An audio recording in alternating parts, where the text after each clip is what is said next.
because there has been organized crime in the Chinese community for decades, they should map the entire Chinese community of San Francisco. Because MS-13 is a street gang that has primarily Hispanic members. They should map entire Hispanic communities in New Jersey and Alabama and other states. They get overwhelmed with data, though, in the process, don't they? Exactly. And you know, part of the issue is that, you know, we're not a divided community, you know. The American is a melting pot, and we have, you know, so what they're actually getting out of this information is suspect to begin with, you know, that this is somehow helpful. But what we're afraid of is that they're using these maps to then target their surveillance and their investigations. What kind of surveillance goes into this? I mean, obviously there's a kind of a block by block who lives where, but is there direct personal surveillance activity as well? And how does it work? Interestingly, we have one document that supposedly examines the black separatist threat, which, you know, I don't know of a lot of black separatist violence for the last 30 years or so, but it actually names two organizations and talks about how they appeared at different public demonstrations and supported a particular congressional candidate. So this is clearly First Amendment activity that, because they are painted with this suspicious label of being a black separatist threat, their First Amendment activity is obviously being... Is it effective? Is it an effective use of resources? Does it find anything out, or does it simply pollute the FBI with way too much information they can't use? It's unclear from our documents what they're doing with these maps, but it certainly seems to be a broad foray into demographic collection that really doesn't help to solve crimes when there are real threats out there. And you have to remember, the FBI is not a huge organization, so they really need to focus their resources on. We have a map of the states that are participating in this process, and it's a pretty big swatch of the country. Right. Here's a question I have. If they're conducting surveillance and doing mapping and calling in the community to say, we want to work with you, don't the two conflict?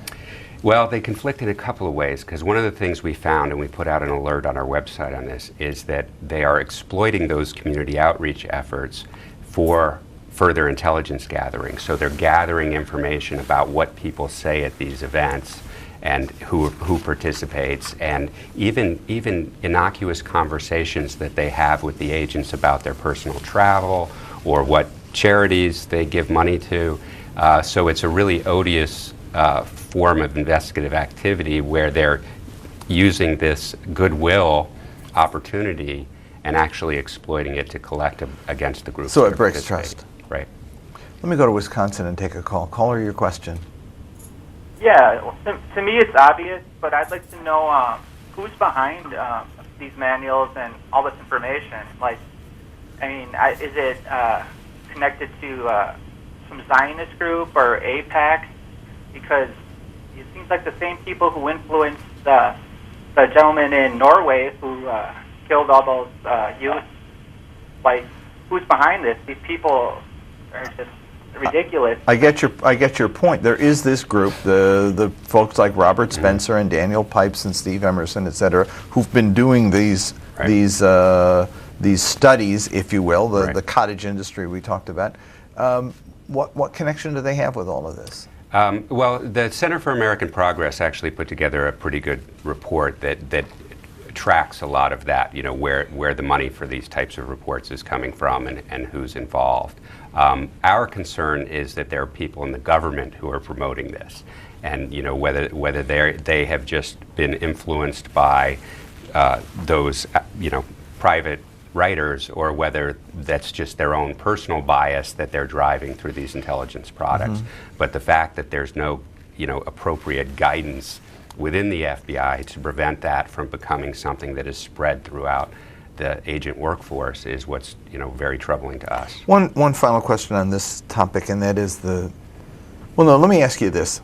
Congress 2 weeks ago, or 3 weeks ago, passed a provision to open U.S. airwaves to drone flights, which when I saw that, I said, now what could that all be about?